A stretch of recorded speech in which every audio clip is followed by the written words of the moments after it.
Buenas noches con todos ustedes. Disculpen la demora. Vamos a reiniciar la clase con estos temas de valvulopatía mitral y de valvulopatía aórtica. Vamos a empezar con esta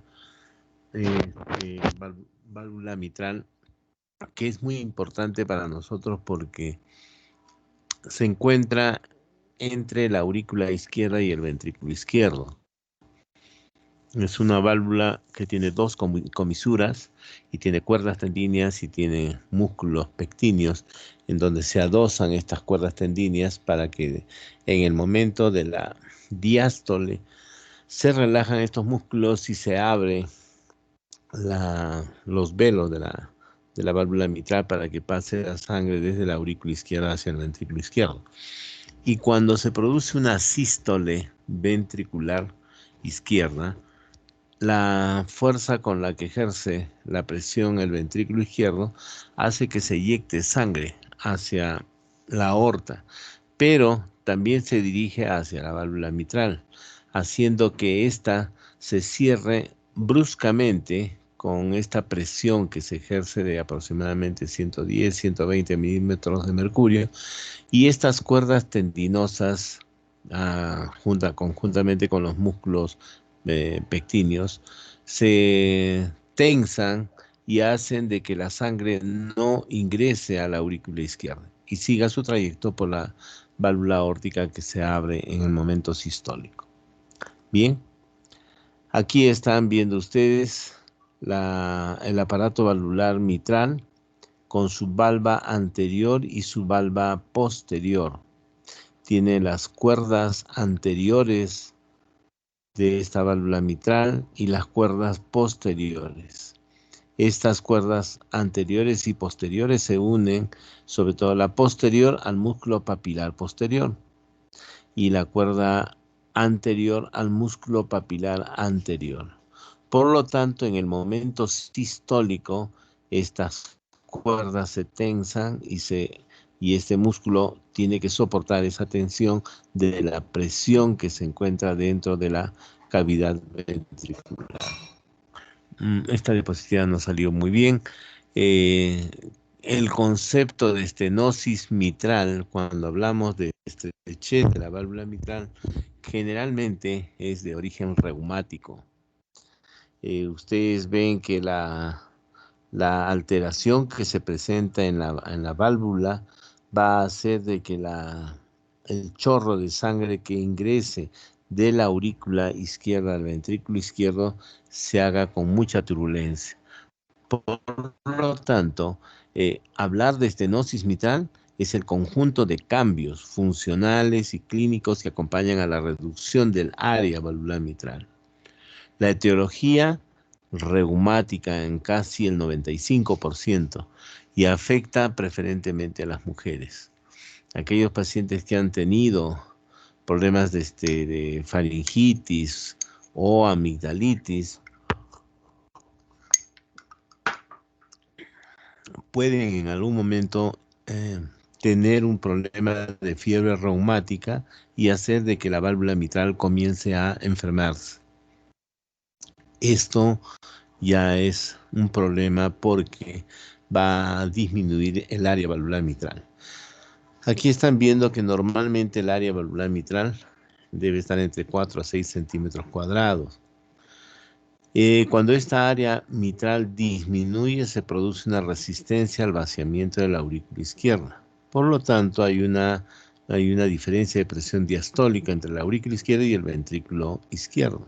Y como consecuencia, un aumento en la presión de la aurícula izquierda. Este aumento que se va dando en la aurícula izquierda hace de que esta aurícula en el tiempo comience a incrementar su tamaño.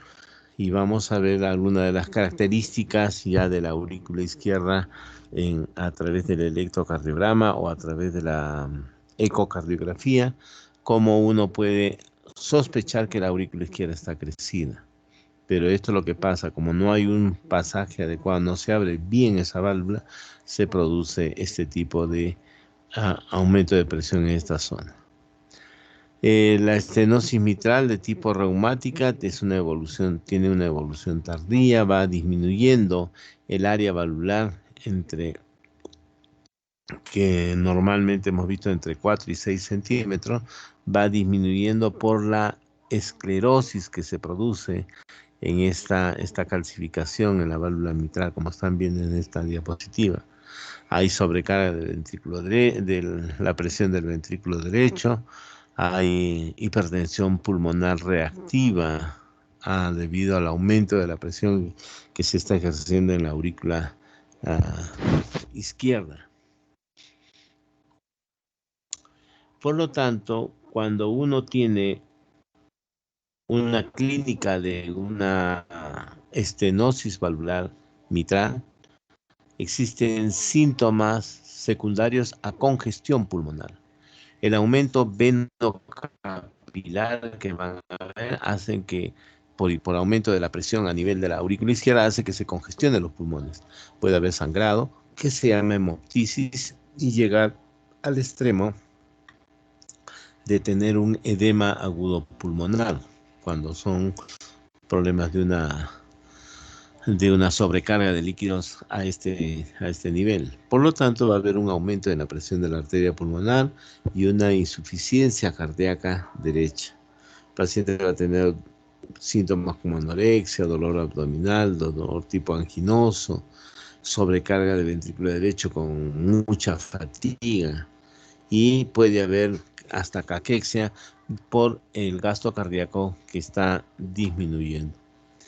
Y dependiendo del tiempo de evolución y del grado de compromiso hemodinámico, ustedes van a ver que la sintomatología se incrementa a presentar disnea, hay taquipnea, hay unas chapas mitrálicas en el área de los pómulos, como si fueran rubicunda los pacientes, y son un enrojecimiento de la zona malar, que es característico de los pacientes que tienen estenosis mitral, y son pacientes que van disminuyendo de peso.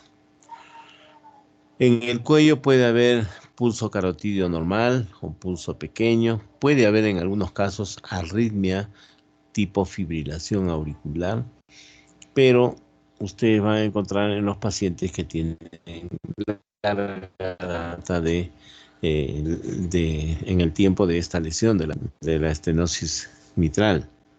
Va a haber una hipertensión venosa, generalmente por hipertensión pulmonar, debido al aumento de la presión a nivel de aurícula izquierda.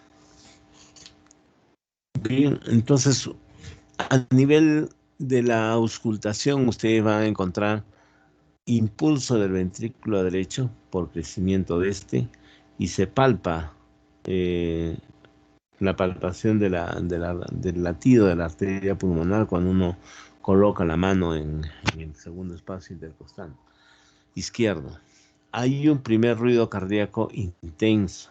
O sea, si ustedes encuentran este tipo de semiología, primer ruido cardíaco muy intenso y puede haber un chasquido de apertura, pero sobre todo un soplo de tipo diastólico de rodamiento o o de llenado ventricular, que también se llama de llenado ventricular izquierdo, y es característico de una estenosis mitral.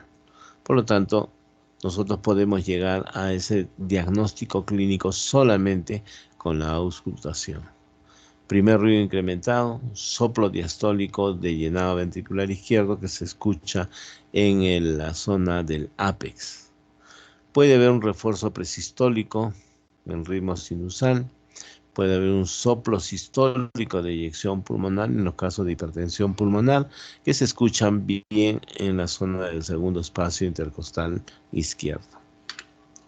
Bien, y ustedes están viendo una imagen de un paciente que tiene estenosis mitral.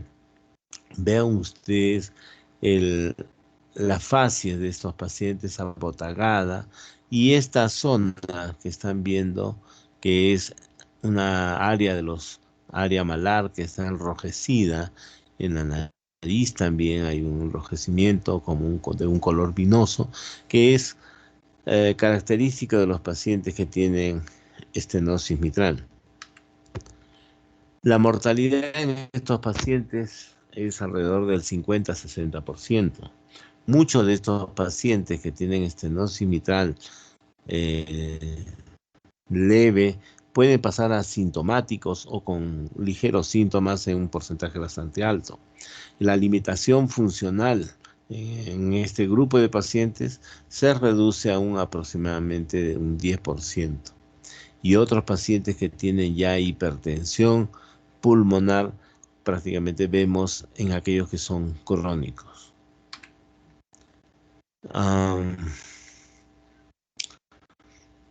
Y bien, la mortalidad que se presenta en los pacientes que no son tratados adecuadamente, porque estos pacientes si se tratan como una insuficiencia cardíaca izquierda y que deben restringirse la cantidad de sal, líquidos, evitar ejercicios físicos, pudiera presentar, a medida que se va presentando la estrechez de la válvula mitral, pudieran aumentar la mortalidad por edema agudo de pulmón. Hay congestión pulmonar en un porcentaje entre 60 y 70%. Llama la atención que las embolias sistémicas hay que tenerlas en cuenta, igual que las embolias pulmonares, en un porcentaje entre un 20 a un 10%. Y lo otro que debemos estar siempre atentos es de que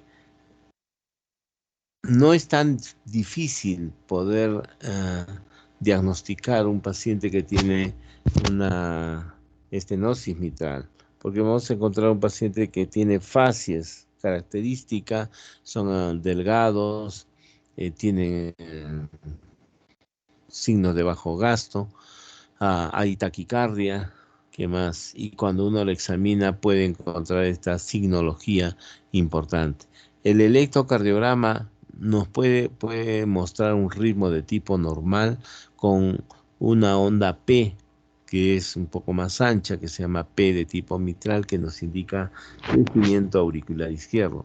O puede debutar con una fibrilación auricular, es decir, encontramos un electro totalmente irregular con frecuencias cardíacas normales entre 60 a 100 o incrementadas más allá de 100, o sea, con frecuencia de fibrilación auricular con respuesta alta. La placa de tórax puede haber congestión pulmonar, nos ayuda para ver el tamaño de la aurícula izquierda si está muy abombado y del ventrículo derecho si está incrementado. Asimismo, nos podemos evaluar cómo está el tronco de la arteria pulmonar, si está prominente o no. Lógicamente, en la ecocardiografía nos va a dar el diagnóstico del área valvular mitral cuando uno haga el estudio respectivo.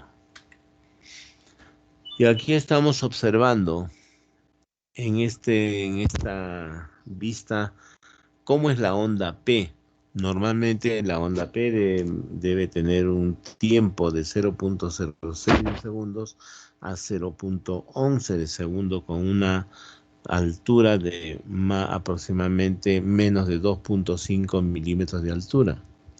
Por lo tanto, si nosotros observamos, como en el caso, imágenes en la onda P de doble onda, que son melladas estas ondas, y que el tiempo de inscripción de la onda es más allá de 0.11 de segundo, estamos hablando de una onda P tipo mitral. Puede ser en derivada 1 de esta característica con una onda positiva y la otra negativa, pero siempre con ese tiempo prolongado de la presentación de la onda P.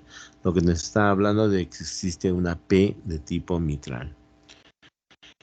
En otros casos, cuando se trata de una fibrilación auricular, no vamos a encontrar onda P, pero encontraremos este tipo de anomalía. Y observen acá en este electrocardiograma, en donde se encuentran las flechas, está indicando que es la onda P, pero con esta en doble imagen, con una hendidura en esta zona central, y el tiempo, en este caso, tiene 1, 2, 3, 4 cuadritos y medio, lo que indicaría que es 4 por 4, 16, 160, 100, 0.18 de segundo que dura esta onda P. Es demasiado prolongada la inscripción de la onda P. Por lo tanto, este es un crecimiento auricular izquierdo. Aquí están observando un electrocardiograma donde no se aprecia ondas P. Ustedes vean estas imágenes que están en ABF. Son imágenes que corresponden a fibrilación auricular. No hay ondas P, son ondas sinusoidales de diferentes frecuencias, y la frecuencia cardíaca ventricular también son totalmente irregulares. Por lo tanto, es una secuela esta estenosis mitral de la fibra reumática, de una lenta evolución. Áreas valvulares que ya están alrededor de 1.4, estamos hablando de una estenosis de grado leve. Síntomas, como hemos visto, están relacionados a congestión pulmonar, a embolias sistémicas, y lo que deberíamos hacer una vez diagnosticado es darle un tratamiento respectivo. Retirar la válvula totalmente o hacerle una valvuloplastía, en donde podemos dilatar la válvula o reemplazarla por otra con prótesis metálica o prótesis biológica.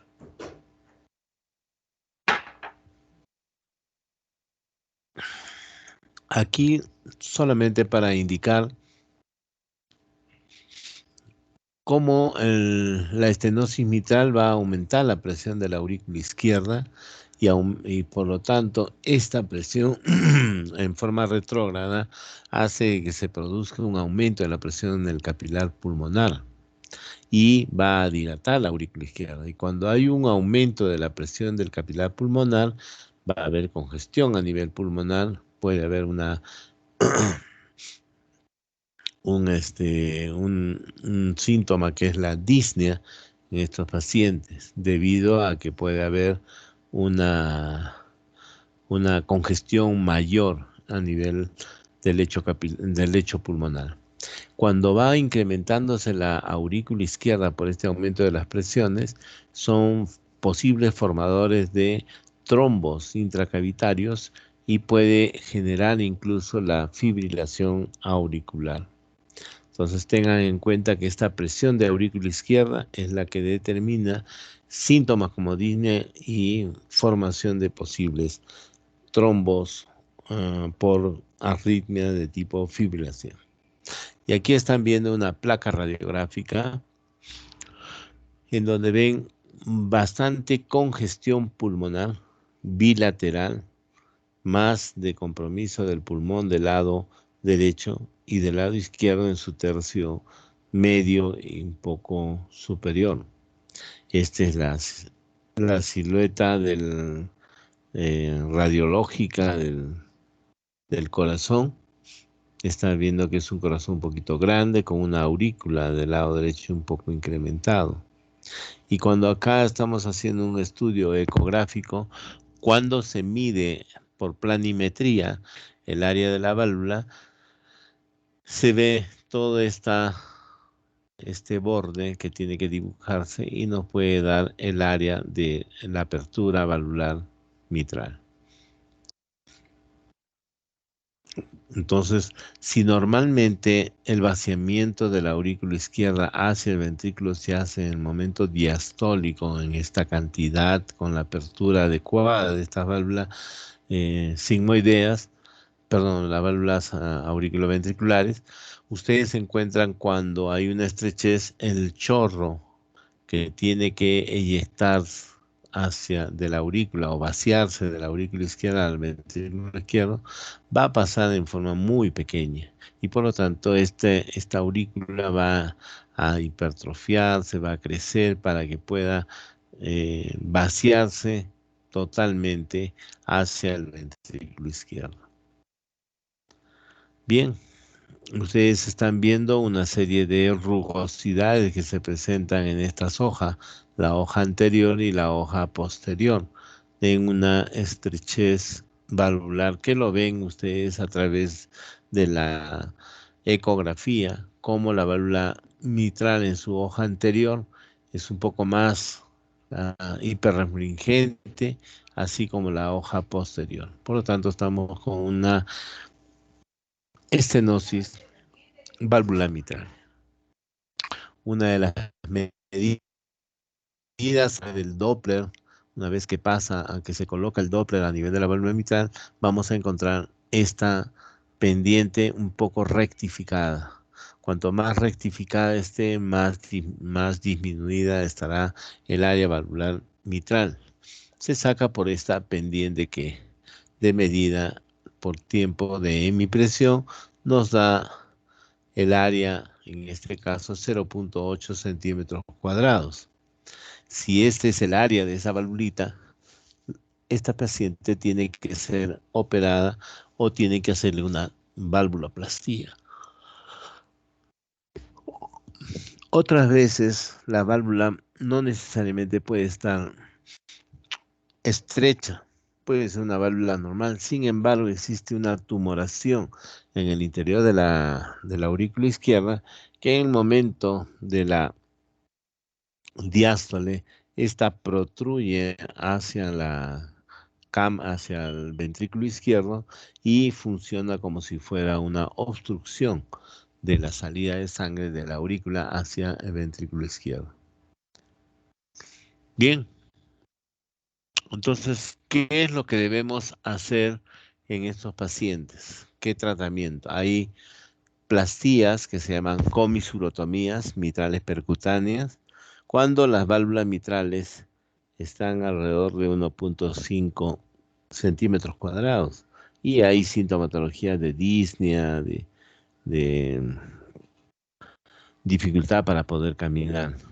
Puede ser que estos pacientes estén formando trombos en la aurícula izquierda, puede haber calcificaciones de las comisuras o enfermedad arterial coronaria que sea sugerente de una isquemia coronaria, o también puede estar relacionada a una alteración severa de la válvula aórtica. O sea, tanto la válvula mitral y la válvula aórtica pueden estar comprometidos. En esos casos se hace una comisurotomía mitral percutánea. Bien, ahora hablaremos sobre lo que es, y antes de pasar acá, aparte de la comisurotomía mitral, ustedes pueden llevar a sala de operaciones a este paciente y hacerle un cambio valvular mitral por una prótesis mecánica o colocarle una prótesis biológica. Depende del cirujano, cuál es la mayor experiencia que tengan para poder hacer los cambios.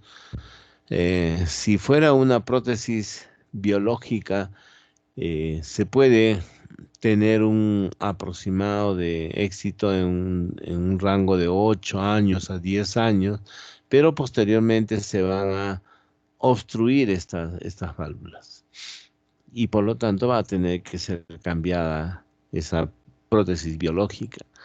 Pero si estamos con una prótesis mecánica de disco, cualquiera sean los modelos que nos presentan, el paciente va a tener que ser anticoagulado de por vida, porque son formadores de trombos estas válvulas protésicas. Entonces tienen que estar anticoagulados porque de lo contrario se pueden obstruir estas válvulas artificiales. Bien, entonces hablaremos sobre el otro problema de la válvula mitral, regurgitación. Es decir, sangre que las válvulas no cierran adecuadamente en el momento sistólico y dejan pasar sangre desde el ventrículo izquierdo hacia la aurícula izquierda. Entonces, este flujo retrógrado sistólico del ventrículo izquierdo hacia la aurícula izquierda hace que esta aurícula comience a incrementar en su diámetro. Bien.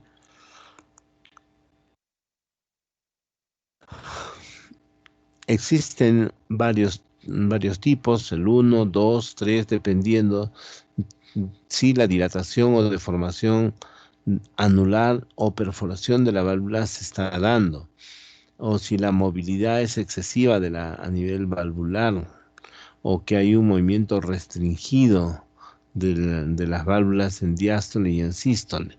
O sea, de acuerdo a esto, uno puede clasificar, de acuerdo a esta clasificación de Carpentier, qué tipo de lesión valvular del aparato valvular se está dando.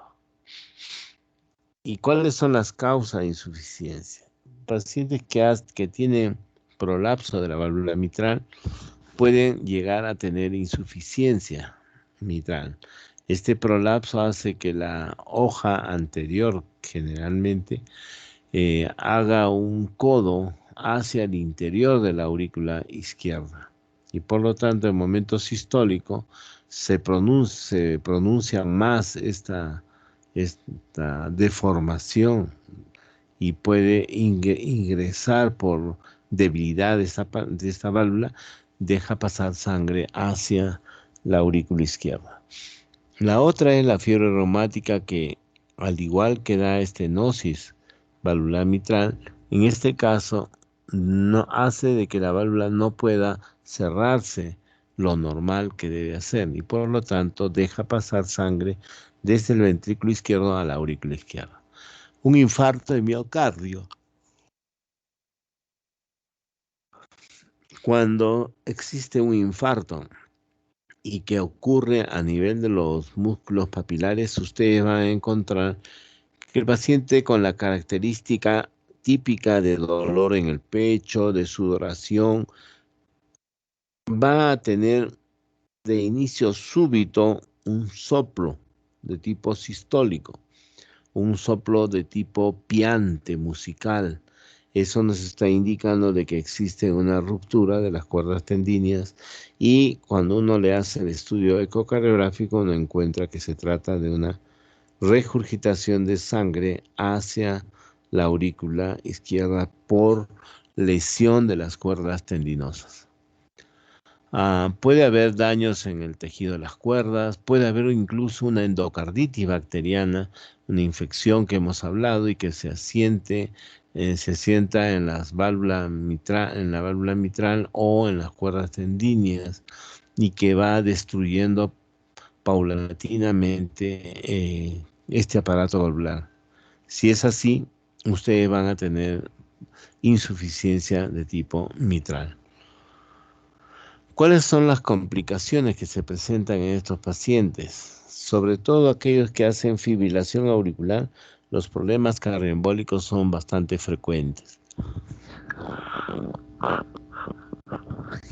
Hay aumento de la presión en forma paulatina a nivel pulmonar, que puede incrementarse de leve a moderado e incluso hasta severo, pasando de los 70, 80 milímetros de mercurio de presión de arteria pulmonar, y que en algún momento de la vida puede llegar a tener un síndrome de Eisenmenger, en donde existe la alteración valvular, pero además hay un aumento de la presión pulmonar bastante importante, que ni con tratamiento médico o algún otro tratamiento de no farmacológico va a mejorar a que este paciente pueda estabilizarse. En general tiene que haber insuficiencia cardíaca. Cuando uno encuentra frecuencia cardíaca irregular, que puede estar acelerada o no, uno debe pensar que se trata de una fibrilación auricular. Y si es así, uno ya deduce que podría estar la aurícula izquierda o derecha incrementada.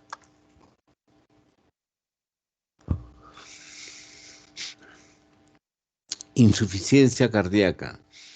Con una regurgitación bastante importante, grave de la válvula mitral, este corazón va a tener que soportar el volumen de sangre que llega hacia la aurícula izquierda, más el volumen de sangre que es regurgitado a través de la sístole ventricular. Y por lo tanto, vamos a tener una sobrecarga de ventrículo izquierdo. Esto condiciona que el paciente tenga una insuficiencia cardíaca de tipo congestivo.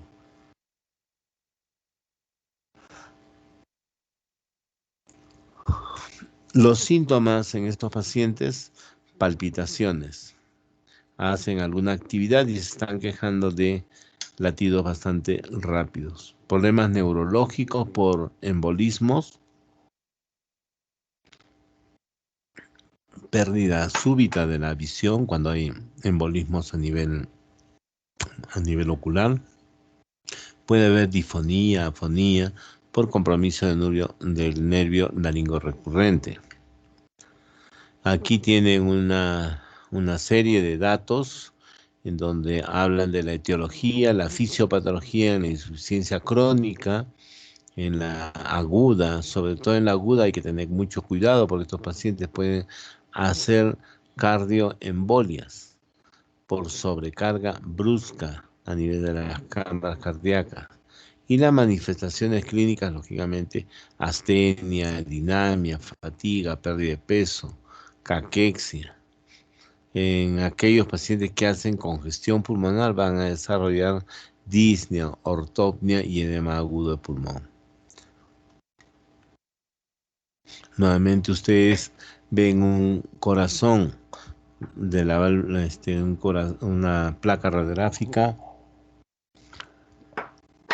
que nos está indicando cómo está el cono, agrandamiento auricular izquierdo. No se nota mucho el agrandamiento ventricular, pero sí la zona auricular izquierda, y esta es la parte de la aurícula derecha. Hay congestión pulmonar. Entonces, congestión pulmonar con un abombamiento de esta aurícula izquierda nos hace sospechar de una insuficiencia mitral crónica. Y vean ustedes las características. Si en el primer trazo encuentran ondas de tipo P de características normales, tiempos menos de 0.11 segundos y altura menos de 2.5 milímetros. Pero vean en el electrocardiograma de la letra B, vean ustedes que existe una P muy alta, una P en derivadas 2 y 3, lo que nos está indicando de que existe un crecimiento de la aurícula del lado derecho. Y en la otra puede haber P de tipo congénito, o por crecimiento de la aurícula izquierda va a haber una P de tipo mitral. Aquí tienen otro electrocardiograma donde están observando un ritmo de tipo sinusal, pero en las derivadas 2, 3 y ABF, que es esta, A1, 2, 3, RLF, este es ABF, no, perdón, 1, 2, 3, RLF. Vean ustedes una imagen de tipo QS en derivados 2, 3 y ABF. Área inactiva con ondas T negativas simétricas que hacen simular una isquemia coronaria de la cara inferior. Pero es un electro tomado de un paciente que tiene insuficiencia mitral. Y la forma como nosotros vamos a determinar qué tipo de lesión valvular es a través de este estudio que es la ecocardiografía. Y cuando uno observa a nivel ventricular, uno encuentra la regurgitación. En este caso esta lámina corresponde a la aorta. están viendo una regurgitación aórtica, no mitral. Aquí sí están observando donde ve, esto es el ventrículo izquierdo, esto es la aurícula izquierda grande, este es derecho, la aurícula derecha. Vean ustedes cómo la sangre, a través de este flujo de colores, estamos viendo en forma excéntrica cómo regurgita aquí también. Y cuando uno coloca el Doppler a nivel de la válvula mitral, uno encuentra imágenes de este tipo que se proyectan en forma negativa y que corresponde a un jet de insuficiencia valvular mitral en el momento de la sístole ventricular. Nuevamente aquí estamos viendo una imagen ecográfica de tipo Doppler que nos está indicando regurgitación de tipo mitral. Aquí hay una regurgitación de tipo excéntrica desde el ventrículo izquierdo hacia una aurícula izquierda que es bastante importante, bastante grande. Ven ustedes cómo se produce un prolapso de la hoja posterior. Esta es la hoja anterior de la válvula mitral y esta es una hoja posterior y hay un blef acá que es prolapso de esta zona y estos son los que provocan insuficiencia de tipo mitral. Entonces, cuando uno tiene una clínica de insuficiencia mitral aguda, el ápex, cuando uno palpa, puede estar desplazado, puede estar hiperkinético. El pulso venoso, la onda A, es gigante. En la palpación, el ápex está desplazado hacia la izquierda, el pulso arterial es rítmico, célere y taquicárdico, puede ser irregular si es que es una fibrilación auricular.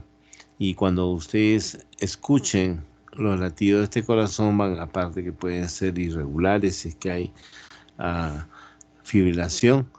El primer ruido cardíaco puede ser normal o aumentado de intensidad, pero existe un soplo holosistólico. ¿De acuerdo? Durante todo el periodo de la sístole se produce ese sonido. Y que el segundo ruido desdoblado por adelanto del componente aórtico. Tratamiento que hacer con este grupo de pacientes que tienen insuficiencia. Debemos hacer una cirugía del anillo mitral dilatado, cambiar la válvula mitral por una válvula biológica o una mecánica, saber si es que estas alteraciones han sido dadas por un Doppler de tipo, perdón, por una prótesis biológica o una prótesis mecánica. Debemos saber si es que el paciente tiene endocarditis infecciosa. Si es así, tiene que someterse a un tratamiento antibiótico bastante prolijo para eliminar este germen. Las indicaciones de insuficiencia mitral isquémica la tienen acá. Pacientes con insuficiencia severa y con una fracción de eyección de más del 30% pueden ser operados. Pacientes que tienen insuficiencia moderada son sometidos a este tipo de procedimientos, y aquellos que tienen insuficiencia severa con una función ventricular muy disminuida.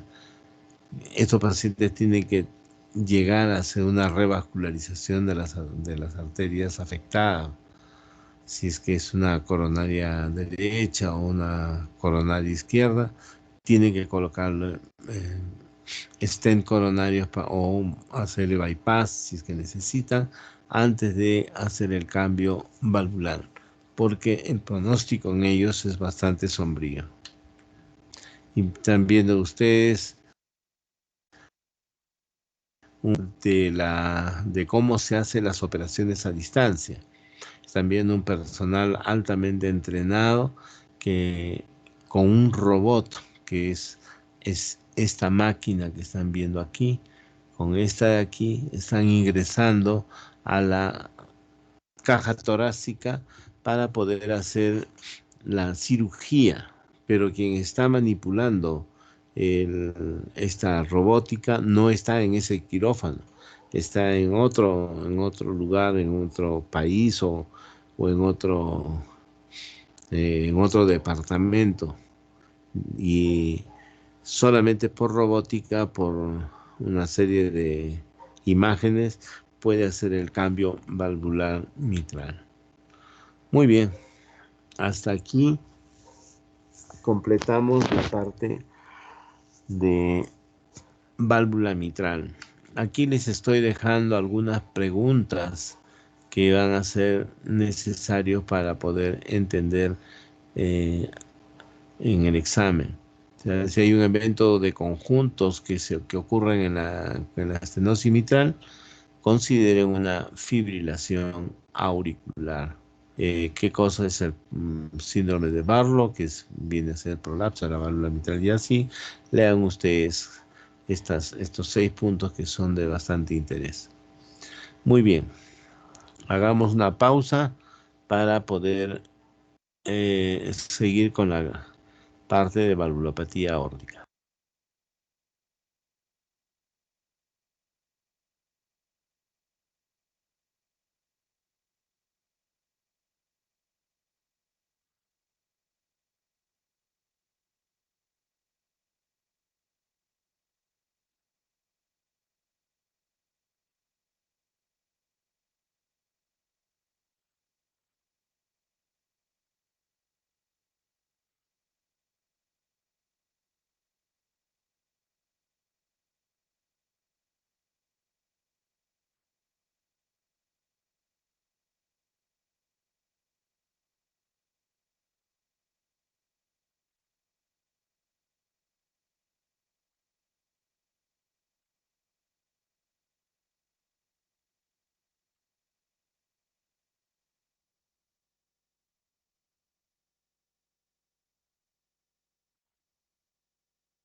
Bien, jóvenes, continuemos con la charla para valvulopatía aórtica. Esta válvula aórtica es importante porque en el momento sistólico, en el momento que se produce la sístole, la válvula aórtica se abre, no tiene cuerdas tendíneas, se abre y deja pasar sangre desde el ventrículo hacia la aorta. Ustedes se dan cuenta que las presiones que se están ejerciendo a este nivel del ventrículo izquierdo son bastante altas, son 120 milímetros de mercurio. Con esto, con esta fuerza, la sangre es eyectada hacia la arteria aorta que se trata de distender y por lo tanto vamos a tener una presión arterial sistólica. En el momento que se cierra la válvula aórtica, que ocurre en el momento diastólico, la columna de sangre que ha salido eyectada hacia afuera, hacia la aorta, regresa una cierta cantidad y va a tratar de llegar al ventrículo izquierdo. En ese momento se cierra la válvula aórtica en forma hermética y es el momento en que se irriga las arterias coronarias, tanto izquierda como derecha. Por lo tanto, en el momento de la diástole estamos dando una irrigación de todo el aparato del corazón.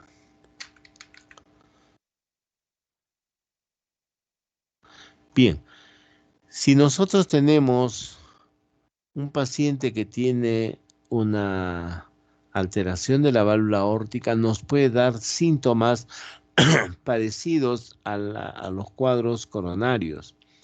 Síntomas como angina de pecho, síncope, disnea de esfuerzo, sobre todo en aquellos pacientes que tienen estenosis valvular aórtica.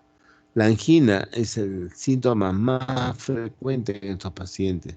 Otros pacientes hacen cuadros sincopales al esfuerzo de poder caminar o apresurar el paso o levantarse estando en una posición sentada. La disnea de esfuerzo, porque es disnea, no es fatiga, por insuficiencia cardíaca, es el síntoma de peor pronóstico. Por lo tanto, si nosotros tenemos angina, tenemos síncope y tenemos disnea, es muy peligroso que este paciente pueda seguir adelante si es que no hacemos un manejo médico o quirúrgico adecuado. En la palpación, ustedes pueden encontrar un pulso arterial con ascenso lento y amplitud disminuida, un choque del ápex intenso, puede haber frémito sistólico. En la auscultación podemos encontrar un soplo de tipo sistólico del primer ruido sin modificaciones, el segundo ruido paradójico y puede haber un cuarto ruido. ¿Qué es lo que nos interesa de esta auscultación? Es la característica del sonido. Si es un soplo de tipo sistólico y es áspero, localizado en el segundo espacio intercostal izquierdo, estaremos ante una posible estenosis de la válvula aórtica o una calcificación de la arteria aorta. Entonces, los signos de una estenosis aórtica van a encontrarse en el tipo de pulso. Es un parvus tardus, muy lento. El soplo es un soplo sistólico eyectivo, áspero, en la zona aórtica que se irradia hacia las carótidas. Si ustedes tienen un paciente que está haciendo angina de pecho, que está presentando disnea de esfuerzo y se agrega un síncope de esfuerzo, esta triada es peligrosa porque puede llevar a una muerte súbita. Este paciente tiene que ser hospitalizado en la unidad de cuidados intensivos y debería hacerse el recambio valvular aórtico o colocarle una endoprótesis a nivel de valvular, que es el TAVI, para que de esa manera esa válvula pueda dejar pasar sangre en el momento de la sístole. El diagnóstico tiene que ser rápido, no esperar mucho tiempo en estos pacientes. Entonces, angina, disnea y síncope, tengan mucho cuidado. Aquí están viendo que estas estrecheces pueden ser de tipo congénito, pueden ser también inflamatorio, pueden ser reumáticas también las alteraciones que ocurren a nivel de la válvula aórtica. Y están viendo cómo una estenosis aórtica por obstrucción en la eyección del ventrículo izquierdo puede localizarse en el mismo plano valvular, estenosis aórtica valvular. Por debajo del plano valvular, estenosis subvalvular, es la forma como llamaríamos. Y por encima de este plano valvular, estenosis supravalvular aórtica. Estas son los tipos de estrechez que se produce. en la válvula, por encima de la válvula o por debajo de la válvula. Pero todos ellos provocan sobrecarga de presión sistólica. Acá están viendo cómo estas alteraciones valvulares pueden ser de tipo congénita o adquirida. En las zonas subvalvulares, ¿no? Hay un rodete fibroso subvalvular aórtico que dificulta el pasaje de sangre entre el ventrículo izquierdo y la arteria aorta. Por lo tanto, hay un aumento de presión a este nivel de la zona subvalvular. Y cuando tenemos este rodete fibroso por encima de la válvula, hablamos de una estenosis supravalvular. Bien, nuevamente para referirme a las manifestaciones clínicas de angina, síncope y falla cardíaca, que es la disnea. Tratamiento puede ser diurético con nitroglicerina. Si la estenosis es muy severa, tenemos que ir a la cirugía lo más antes posible. Acá están viendo en este cuadro cómo el cuadro de angina de pecho tiene una supervivencia aproximadamente de 5 años, pero si hay cuadros sincopales de 2 o 3 años y esta se reduce si es que hay insuficiencia cardíaca, se reduce la supervivencia entre 1 a 2 años. Tratamiento, cambio valvular. Están viendo en esta diapositiva cómo la válvula aórtica está enferma, deformada, ¿no? Y podemos asumir de que se trata de una estenosis valvular aórtica por una fiebre reumática de varios años en su presentación. En cuanto a la aparición de síntomas, pueden ser síntomas que aparecen tardíamente o bruscamente. Si hay pacientes que desarrollan sintomatología como los signos de la triada que hemos visto, hay que tener en cuenta que este paciente puede tener muerte súbita. Y si hay un tratamiento que podría ser el TAVI, que se hace en forma percutánea, y dilata la válvula estrecha sin necesidad que se haga una cirugía con corazón abierto. Nos ayuda bastante para poder mejorar la sintomatología de este paciente.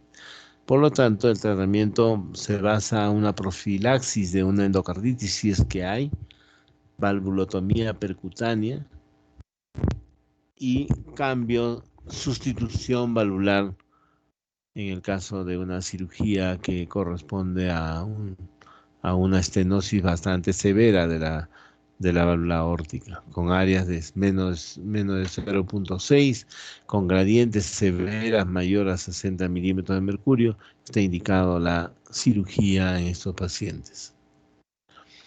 Nuevamente, síncope, angina. Y aquí solamente para demostrarle cómo válvulas de tipo bicúspide, que son válvulas de tipo congénita, pueden llegar a estrecharse en el tiempo. Otras válvulas de origen reumático, causadas por la fiebre reumática, van destruyendo, calcificando, cicatrizando las zonas valvulares de la hoja coronariana o la no coronariana, y produce una estrechez paulatina. Esto también tiene que llegar a un tratamiento quirúrgico, o algunas que son degenerativas y que se van calcificando.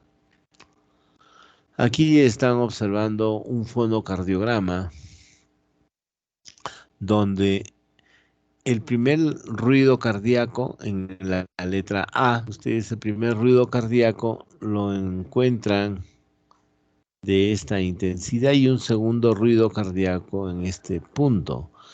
Entre el primero y segundo no existen sonidos anormales, igual que entre el segundo y el primer ruido cardíaco no hay sonidos anormales. Por lo tanto, el TUMTAC tum-tac es lo normal. Pero si yo encuentro después del primer ruido cardíaco una imagen de este tipo de turbulencia, estaremos hablando de un soplo de tipo sistólico, de tipo romboidal, que termina después del segundo ruido, donde no hay sonidos. Y por lo tanto aparece el primer ruido y el sonido de un soplo áspero, increciendo, decreciendo. En este caso, estamos hablando de una estenosis valvular aórtica. Y aquí ustedes se van a dar cuenta, puede haber un aumento de la silueta del ventrículo izquierdo, una calcificación de la aorta a nivel del cono de la aorta. No hay derrame pleural derecho ni pleural izquierdo.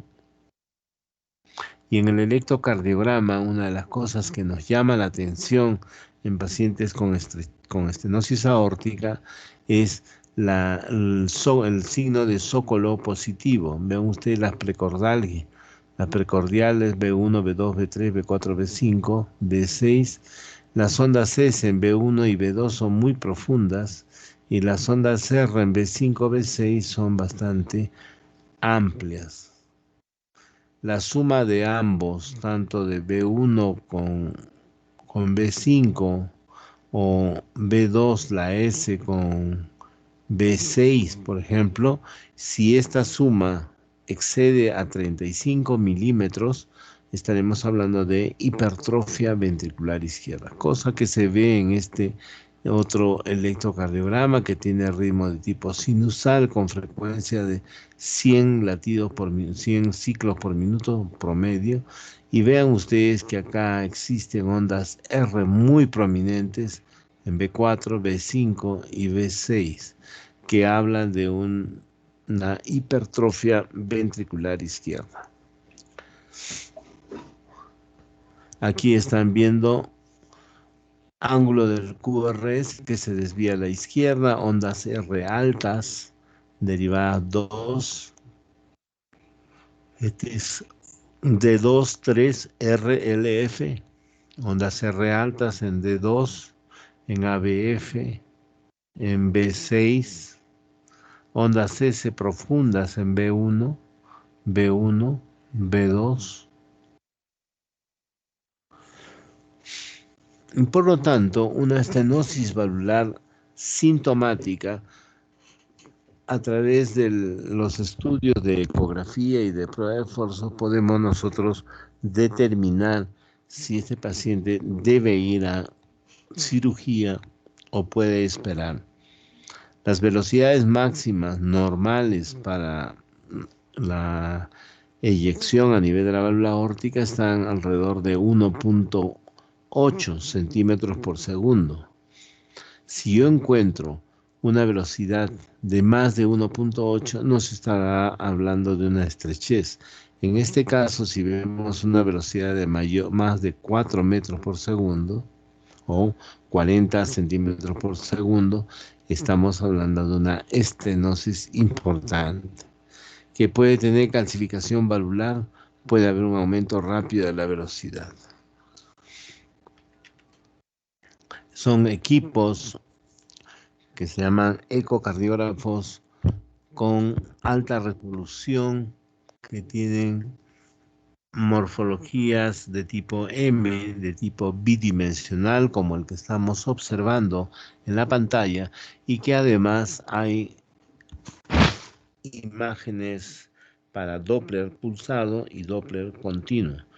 También debe tener este equipo flujo de colores para poder determinar en qué momentos de la sístole se produce esta turbulencia a nivel de la válvula aórtica.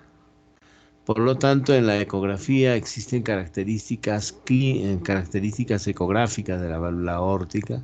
hay hipertrofia ventricular izquierda, volúmenes finales sistólicos y diastólicos, hay fracción de expulsión, gradiente transaórtico, que cuanto más estrecha, más es el gradiente transaórtico. Y están observando acá unas imágenes que corresponde a la válvula aórtica, entre la aorta, válvula aórtica. Y vean ustedes este engrosamiento de la válvula aórtica, se abre, y acá una estrechez de la válvula aórtica que estamos observando flujos de este tipo.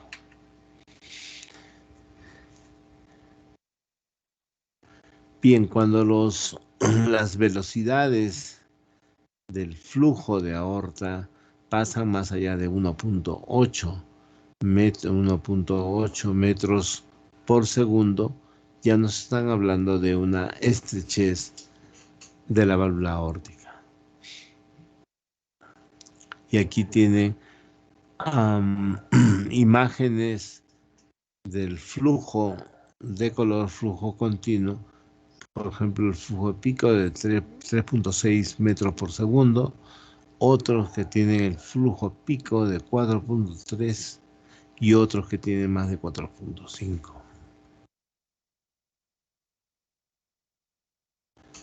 Otras veces esta estenosis aórtica va a provocar un incremento del septum interventricular, como lo que están viendo acá, cavidad ventricular izquierdo, y este es el septum interventricular engrosado.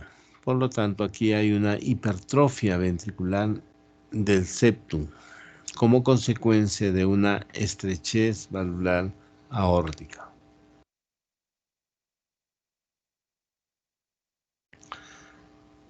¿Cuándo debe intervenirse ante una estenosis aórtica severa? Cuando hay disfunción sistólica, cuando hay disminución de la tolerancia a la caída de la presión arterial o cuando hay un bajo riesgo. Entonces hay que tener en cuenta, eso es lo que decía las guías del 2014. A partir de las guías del 2017 y los actuales, habla mucho de la severidad.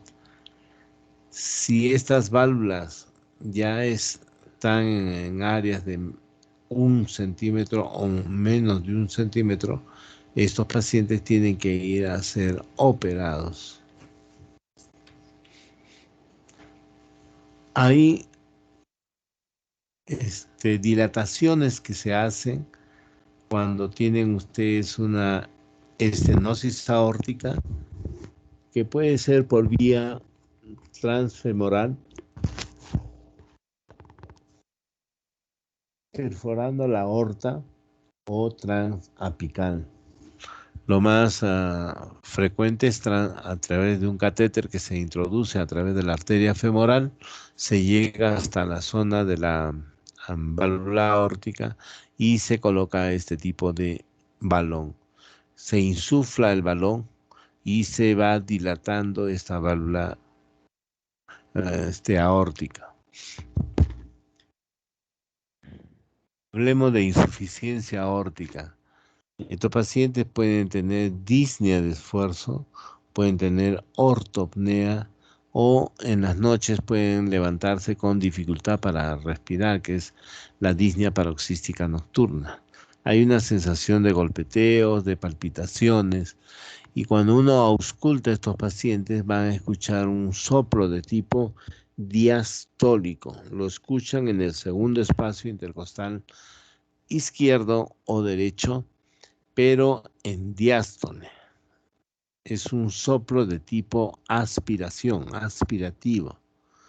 Esto es lo que pasa con los pacientes que tienen insuficiencia aórtica. La duración del soplo es variable, guarda relación con la severidad del caso. El segundo ruido cardíaco para disminuido. ¿Qué otra cosa? Existe un soplo llamado el soplo de Austin Flint. Es un soplo de tipo, vamos, es un soplo que vamos a escucharlo en el momento diastólico. Es un chorro aórtico bastante importante y que tiene una característica: cuando ustedes sientan al paciente y lo inclinan un poco hacia adelante, en ese momento traten de escuchar, es un soplo de aspiración. Bien. Existen signos que nos van a llamar la atención en pacientes que tienen insuficiencia aórtica. Por ejemplo, el pulso Zeller o Magnus.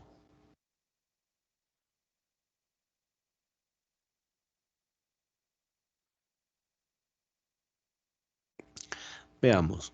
Existen signos llamados signo de martillo de agua.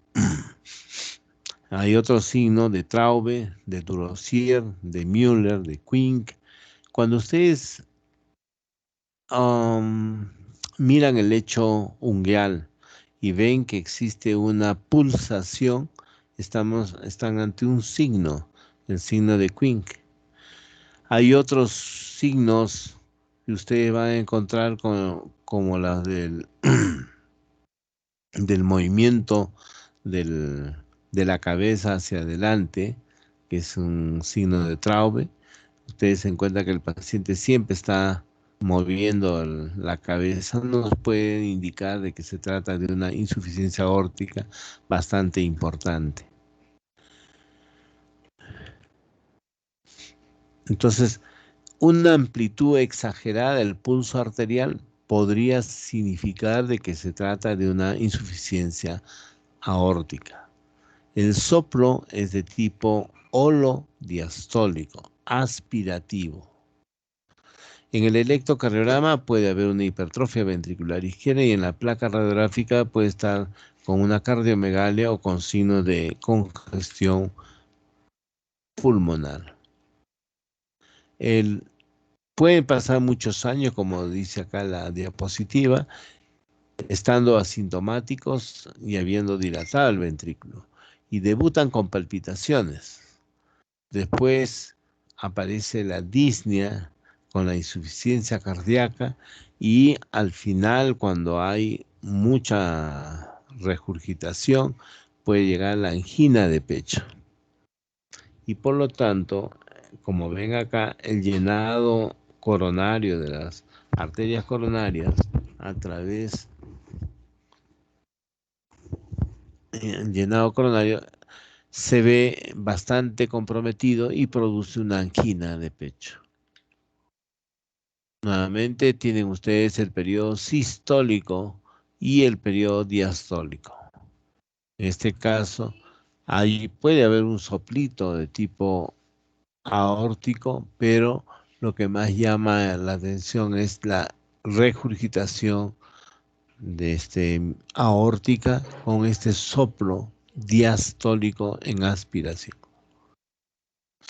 Y aquí están viendo la diapositiva donde se encuentra la aorta a esta altura y aquí está el ventrículo izquierdo. El momento de la diástole ventricular en este momento se produce regurgitación de sangre hacia el ventrículo.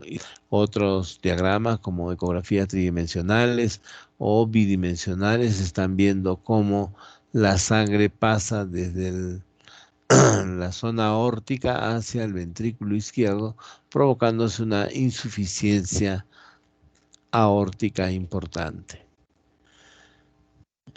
Por el manejo de la insuficiencia aórtica va a depender mucho de los síntomas que tengamos. Si los pacientes tienen síntomas, tienen que ir a la cirugía para cambio valvular aórtico. Si no hay síntomas y tienen una buena función ventricular, hay que observarlos.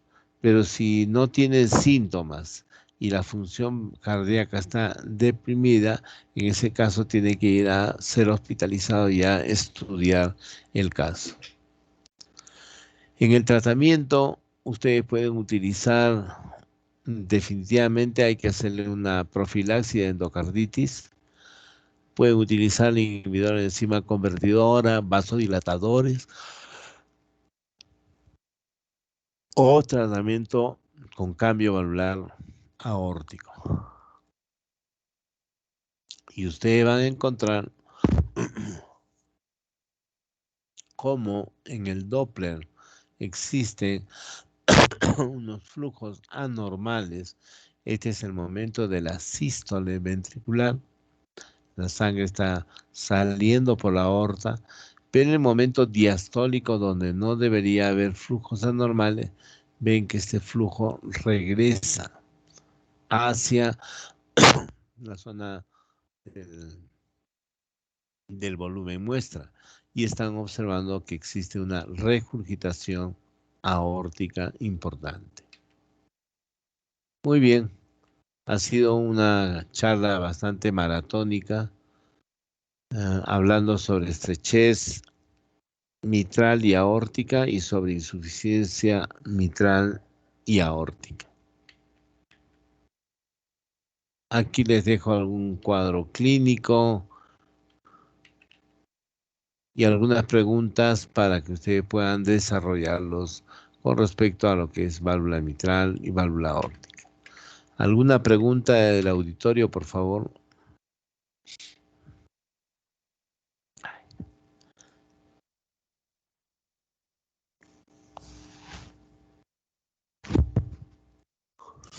¿Alumnos se han dormido?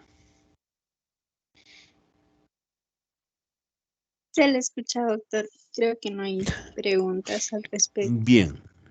Bueno, ahora sí ya pueden ir a descansar. Revisen estos últimos cuadros, tanto de estenosis mitral y tanto de las preguntas que hay acá para válvula aórtica. ¿Está bien?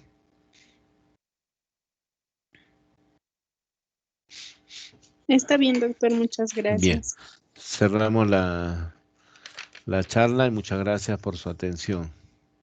Hasta mañana.